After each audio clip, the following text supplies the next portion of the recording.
দেখো পথ ঘুরায় আমাদের এই কণ্ঠেরা ক্লান্ত হয় তোমার চোখে অল্প জল কেন আমার দেখে মুখ লুকায় ক্লান্ত মন শুধু চায় শ্রাবণ তাকে শান্তি দাও এই ঘরের ঘর ঝাপসা হয় ভালোবাসার দায় তাকে বলতে পারিনি কেমন আনন্দ পায়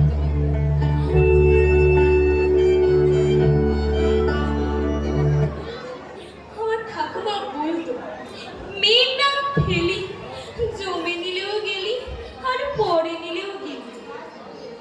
আর জ্বর হয়েছিল, সারাদিন কিচ্ছু খাইনি। ভোর হতেই ছোট ননদ এক গাদা কাপড় দিয়ে বললে যা কেচে নিয়ে আয়। বললাম ঠাকুরজি আমার জ্বর হয়েছিল। হেনা বললে কি হলো, ঢং করে দাঁড়িয়ে আছিস কেন? 2 ঘন্টা হয়ে গেল কাপড়গুলো দিয়েছি, একটু পরে আমি স্নান করতে যাব। ফিরে এসে যদি কাপড়গুলো না পেয়েছি দেখাবো মজা। আরো কাপড় আছে ঠাকুরজি? আছে, তাতে তোর কি? কাপড় কি তোর বাপ দিয়েছে নাকি? মুখে মুখে কথা বললে জুতো মারবো মুখে।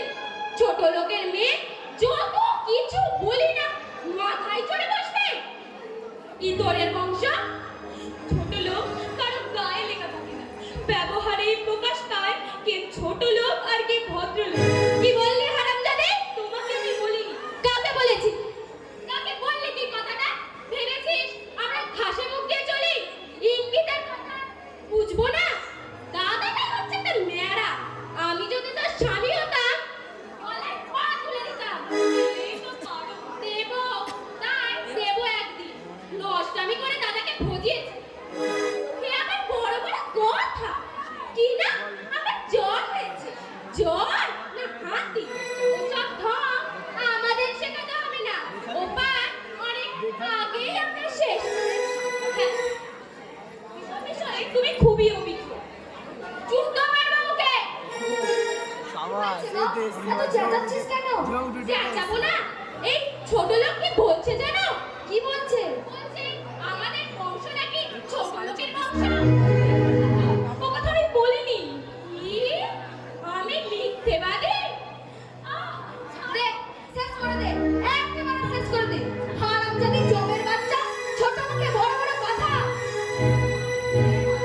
এই তোরে মিথ্যে কথা বলেছিস, জ্যান্ত মাটিতে পুঁতে দেবো। ইতরের বংশ নষ্টামি করে দাদাকে ভজিয়েছে। এই জন্যই তো জাত গোত্র দেখতে বলেছিলাম। খোকন তো আমার কোনো কথাই শুনলে না। এখন ভোগো তোমরা। দেখলে না দেখলে, মার খেয়েও লজ্জা নেই চালতা মুখে। তুই যাবি কাপড়গুলো কাচতে, না নিয়ে আসবো পুরো খাতাটা? এইভাবে তোমরা আমাকে তাড়াতে পারবে না। আমিও দেখতে চাই এই নির্যাতনের শেষ কোথায়, শেষ কোথায়। ইচ্ছা ছিল শেষ করে দিই। ওকে জিজ্ঞেস করেছিলি, কি বললো? পারবে? বললে তো পারবে। আতর আছিস? ডাকছো কেন? তুই যদি পারে যত টাকা লাগে দেব। জড়িবুটিতে কিন্তু আমার তো বিশ্বাস নেই। ডাকলেন দিদিমা? কোথায় ছিলি? পাটনা পেটে দিতে বললেন বৌদিমণি। বৌদিমণি না, ম্যাথরালি। তুই দাঁড়া, কথা আছে তোর সাথে। ও পাটনা বেটে নেবে কোন? হেনা তোকে কিছু বলেছে? বলেছে। কাজ হবে তো? হবে কি গো গিন্নিমা, আমার নিজের চোখে দেখা। আমার এক মামাতো ভাইকে মেয়েরা বানিয়ে দিয়েছিল তার শাশুড়ি। যে ভাই শ্বশুর বাড়ির নাম শুনতে পারতো না, সে এখন ঘর জামাই। আমি চাই অমল যেন ওই হারামজাদের দিকে ফিরেও না তাকায়। আমার কথাই ওঠে আর বসে। পারবি? পারবো সেটা করে দিতে? যে গুণী তার এমন ওসব জানা আছে, সে চাইলে তোমাকেও পাগল করে দিতে পারে। কাল থেকে 4 দিন ছুটি দিলাম তোকে। গুণী নিয়ে আসবি। আগে ওই হারামজাদিকে টাইট দিই, তারপর ওই কুনুর জামাইটাকে একেবারে মেরা বানিয়ে ফেলবো। পাবে কোথায়? খবর দিয়ে দিয়ে আসবো। হুজুম বাজুম দিয়ে ডেকে এনে খাইয়ে দেবো। নাকি বালা তোর? মাসিমা, একটু পরেই আমি বেরোচ্ছি। অমল বাবুকে বলবেন নন্দাকে নিয়ে দুদিন বেরিয়ে আসতে। বিয়ের পর তো আর যায়নি। মায়ের জন্য মন খারাপ হওয়া স্বাভাবিক। তা তো বটেই। মা, আমি আসছি। নন্দিনী কোথায় গেল মাসিমা? আর বলো না ভাই, কাল নাকি তার জ্বর হয়েছে, কাউকে বলেনি সে কথা। একটু আগেই তো এক গাদা কাপড় নিয়ে ধুতে চলে গেল। বই বই করে বলল, যেও না বাছা, আতর ধুয়ে দেবে। কথা কানেই তুললে না। যে বুঝলে মা, ভীষণ যে একটু মানিয়ে নেবেন মাসিমা। ও তো আপনার মেয়েরই মতো। মতো কি বলে মনেই হয় না। আপনার ভাই, তুমি ওকে একটু দাদু, সাহায্য কাকু, করবে। খুড়ো, বাবার জাতি বাড়িতে থাকতে কিচ্ছু পড়াশোনা বলবে না। গান বাজনা কেটেছে। কোনো কাজ করে জানে সবই, মা করতে দেয়।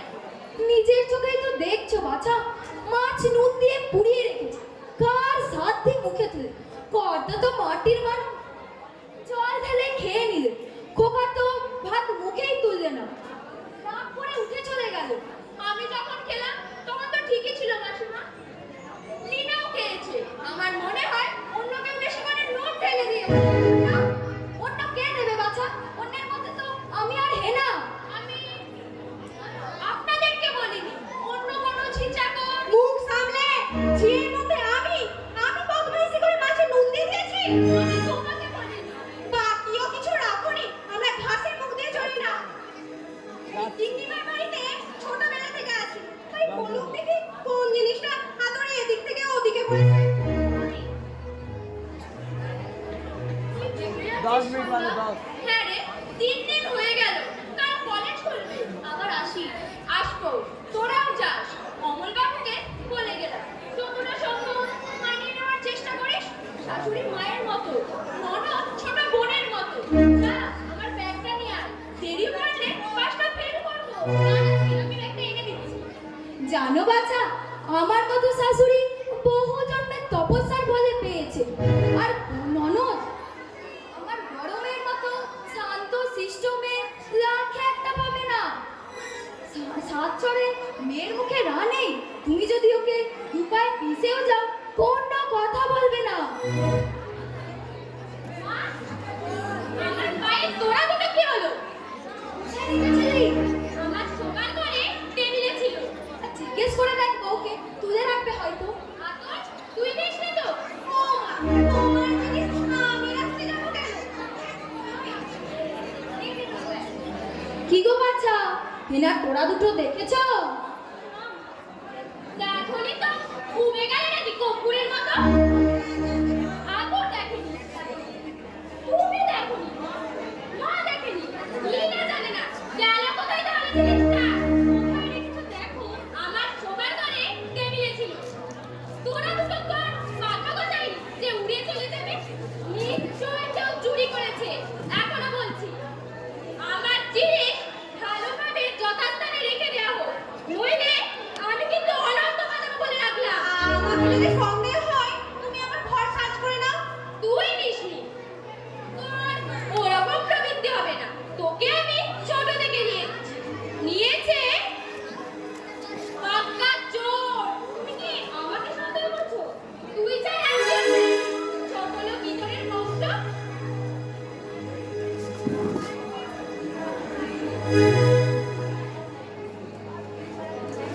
তুই ছাড়া কেউ নেই। ছোট লোক ইঁদুর চামারের মেয়ে। বার করে দেওয়া জিনিস। নইলে তোকে আমি হাতটা মেরে বাড়ি থেকে বিদায় করবো। কি জ্বালা, তুই তো দেখিসনি। দেখতে হবে না। নিশ্চয় ওই ব্যাগের মধ্যে আমার পায়ের তোড়া দুটো আছে। চুরি করে বাপের বাড়িতে পাঠানোর মতলব। এই নাও ব্যাগ, খুলে দেখো।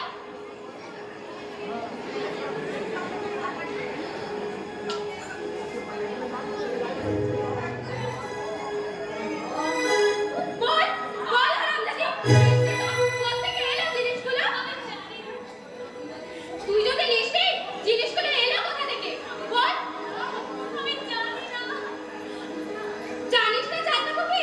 আজ তোকে আমি শেষ করে দেবো। মেরে ফেলো। বাবা, মেরে ফেলো না আমাকে। আমি আর বলতে পারছি না।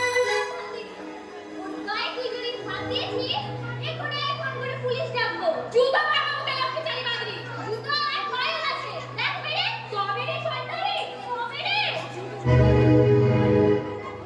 মেরে দেখ জুতো তোর মুখ যদি আমি ছিঁড়ে না দিয়েছি আমার নাম লিডার নয় মা শোনো শোনো শুনবে কি মা কি শুনবে শাশুড়িকে জ্বালিয়ে এসেছিস কুকুরের মতন পড়ে আছিস বাপের বাড়ি তোর যদি লজ্জা জ্ঞান থাকতো এখানে পড়ে থাকতিস না তুই হচ্ছিস এই সংসারে শনি তুই না তোকে আমি সাবধান করে দিচ্ছি বড় বোনের সম্মান রেখে কথা বলবি ওরেও চাল কি জমের বাচ্চা ওই চামারের মেয়েটার জন্য তোর এত বড় কিসে তোমারই না জ্বালা কেন ওর ওপর আসুক আসুক কর্তা আজ বাড়িতে তোর ব্যবস্থা যদি না করেছি আমার নাম বেলাই নয় আমিও বাবাকে বলবো সংসারে যদি শান্তি আনতে চাও ও রাক্ষসীকে তাড়াও ও হচ্ছে তোমার সংসারে শনি আমাকে শনি বলছে মা না আমি নাকি রাক্ষসী আমি বিষ খাবো আমি গলায় দড়ি নেব এই সংসারে আমাকে কেউ ভালোবাসে না আমার কি বাড়ি ঘর ধরলে ভাতের অভাবে আমি পড়ে আছি এখানে বাইরে এসে আমাকে লাথি মেরে দেয় এই মুখ আড়িয়ালে জামাতে দেখাবো না কপালে অনেক দুঃখ আছে না ও তোর খায় না পড়ে যে তুই ওকে খাবার খোটা দিবি যদি তুই ওকে খাবার খোটা দিয়েছিস তোর একদিন কি আবার একদিন মরণ দশা হাজার দিন বলেছি তোমার তোমার কাপের দাম এরা দেবে না রুখে দাঁড়াও বিদ্রোহ করো কিছু মনে করো না ভাই আমি শুধু অবাক হয়ে দেখছিলাম আর ভাবছিলাম আমি কি কোনো রঙ্গমঞ্চের অভিনয় দেখছি নাকি বাস্তব ঘটনার প্রত্যক্ষ করছি দাঁড়িয়ে দাঁড়িয়ে এটা কি মানুষ মাকে যেন এখানকার কোনো কথা বলিস না সই মা দুঃখ পাবে দুঃখ পাবে দুঃখই ওদের পাওয়া উচিত বাড়ির ঝি তারও মান মর্যাদা আছে মাস গেলে মাইনে পায় আর বাড়ির বউ তার বিরুদ্ধে ঘৃণা চক্রান্ত করা হচ্ছে চোর সাজাচ্ছে চোখে না দেখলে বিশ্বাসই করতাম না ভাবতাম অবাস্তব ঘটনা বর্দি তোরা ঢুকিয়ে দিতে বলেছিল তোমার ব্যাগে হাতো তো হাই লিনাদি গিন্নিমা যেন এসব কথা জানতে না পারে এই ঝন্ডাদি যেদিন এ বাড়িতে এসেছিল সেই দিনই মা মেয়েটি আমার সামনে আলোচনা করেছিল যাবার দিন অপমান করবে যাতে ও বাড়ির লোক পুনতুনে এ বাড়িতে না আসে তুই আমাকে জানাতে পারতিস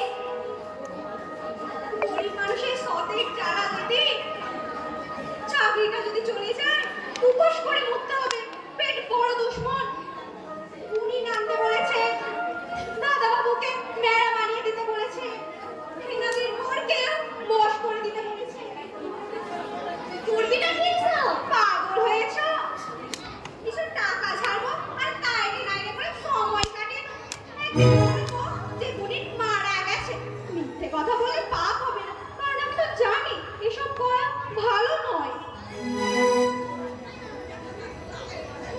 যাবি আমার সঙ্গে নন্দিনী না ভাই তুমি আমার উপর আস্থা রাখো আমি যতক্ষণ আছি বৌদির অনিষ্টটা করতে পারবে না তার জন্য আমি দাদাকে বলবো আমি যাচ্ছি এক্ষুনি কিন্তু বুঝতে পারছি তুমি কি বলবে দাদা সংসারের কর্তা নয় আর্থিক স্বাধীনতাও নেই তার জন্য আমি বাবাকে বলবো বাবা কিন্তু বৌদিকে খারাপ চোখে দেখেন না একটা কথা মনে রেখো ভাই সংসার ভাঙা সহজ কিন্তু গড়া সহজ নয়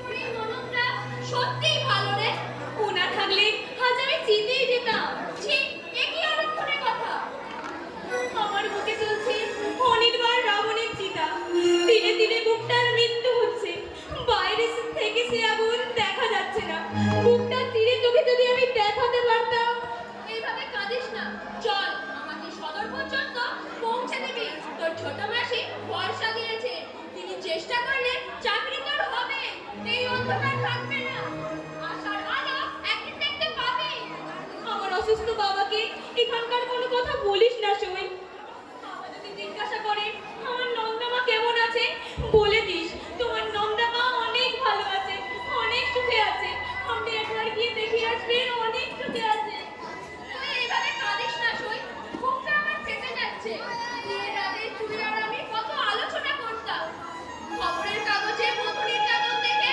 তুই আমাকে বলতি অ্যারেস্ট হচ্ছে শাশুড়ি আর ননদ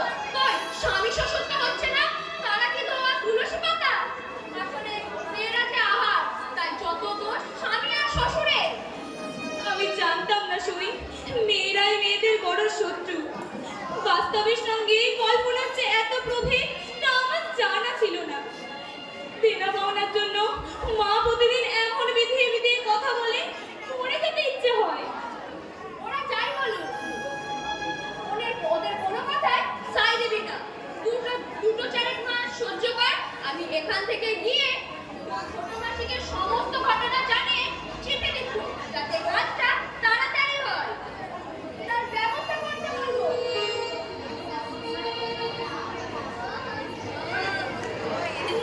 কেমন আছিস ভাই নন্দিনী?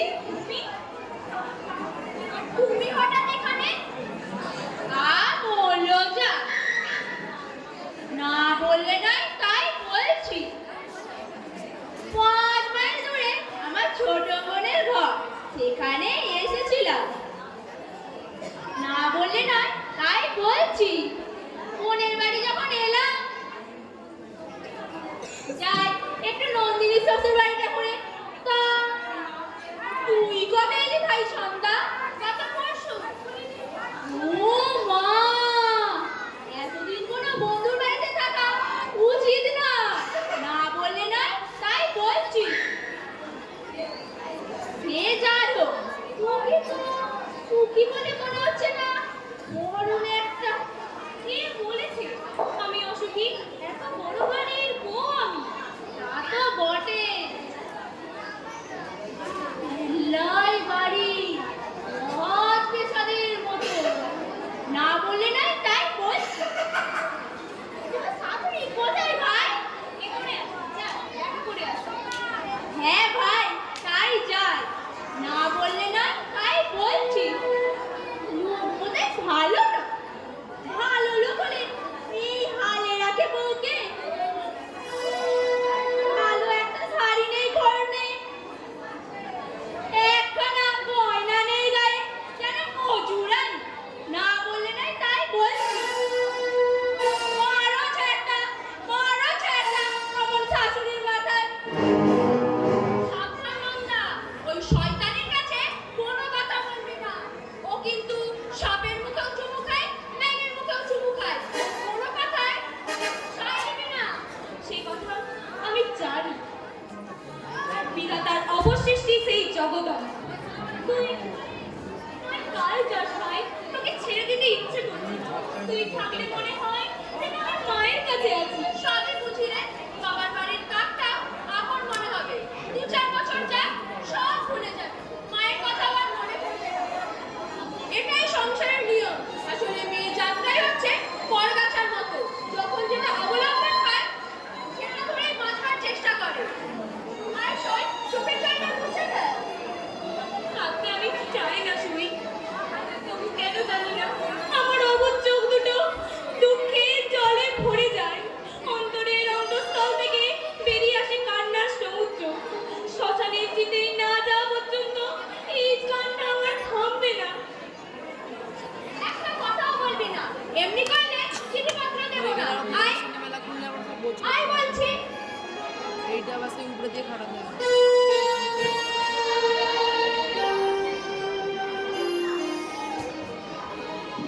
কি বললে বউ? বললে শরীরের আর দোষ কি দিদি? দিন রাত গাধার মতো খাটিয়ে মারছে, পেট ভরে খেতে দিচ্ছে না। খেয়ে অধম হয়ে গেছি। ওই হারামজাদি না মরলে আমার শান্তি হবে না। আমি এখনই কি ওই জমের বাচ্চাকে? করবো না। না বললে না তাই বলছি। এখন নয়, আমি চলে যাওয়ার পরে। যা করার করবে, নইলে দোষ পড়বে আমার ওপর। না বললে নয় তাই বলছি। লগার সঙ্গে কোন কীর্তি করেছে ওই মেয়ে? লগাকে? লগা মাস্টার, ভালো না লগে, সবাই লগা লগাই বলে। রাস্তায় দাঁড়িয়ে লগার পথে ফুচকা খেত, সিনেমায় নিয়ে যেত লগা।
খুনি আসামিও খালাস পায়, লাগে 10 পিস 50,000। আর বলল যা, এত লাফাচ্ছিস কেন? মাথা ঠান্ডা কর, শুন আমার কথা। বলো। না বললে নয়, তাই বলছি। কানটা এদিকে আন, কাঁটা দিয়ে কাঁটা তুলতে হবে। কিরকম? কানটা এদিকে আন। দেবী যেন অমলের সাথে মেলামেশা করে, সেই সন্দেহে আত্মহত্যা করবে নন্দিনী, সেই কাজটাই আমাদেরকে করতে হবে। হবে মাসি। হবে কি, হয়ে বসে আছে। আমার যুক্তি যদি কাজে না লাগে, তুই আমার নামে ছাগল পুষবি। ওই দেবী তো মুখিয়েই আছে, শুধু ঘেঁষতে সাহস পায় না আমার জন্য। কিন্তু ভাবছি মাসি, দেবী যদি বলে অমলদার সঙ্গে আমার বিয়ে দাও, তখন তোকে কাটাবি। কাঁটা সরে গেলে আর ভয় কি? না বললে না, তাই বলছি। আছে মাসিমা? এ যে মেঘ না চাইতেই জল। আমি একটু স্নান করবো, আমি স্নান আউট সেরে আসছি। আছে বাড়িতে? আছে মা, বিয়ে হয়েছে। কাল আমি পুরী যাচ্ছি, আমার সঙ্গে যাবি মা দেবী? আর কে কে যাচ্ছে? আর কে যাবে? অমল, তুই আর আমি। জন্মস্তক তো পূর্ব পশ্চিম দেখলি না মা? এরপর তো বিয়ে হয়ে যাবে, তারপর তো আর সংসার ছেড়ে বেরোতেই পারবি না। আমার তো যাওয়ার খুবই ইচ্ছা আছে। তবে মা ছাড়বে তো? মাকে বলবি মল্লিক মাসে নিয়ে যাবে বলেছে। এমন সুযোগ খেলায় হারাবি মা দেবী, ওকে আমি ভালোবাসি তাই বলছি। নইলে আমি তো পারতাম আতরকে নিয়ে যেতে। যদি যাস সন্ধ্যার মধ্যে জানাবি। হঠাৎ মাসিমার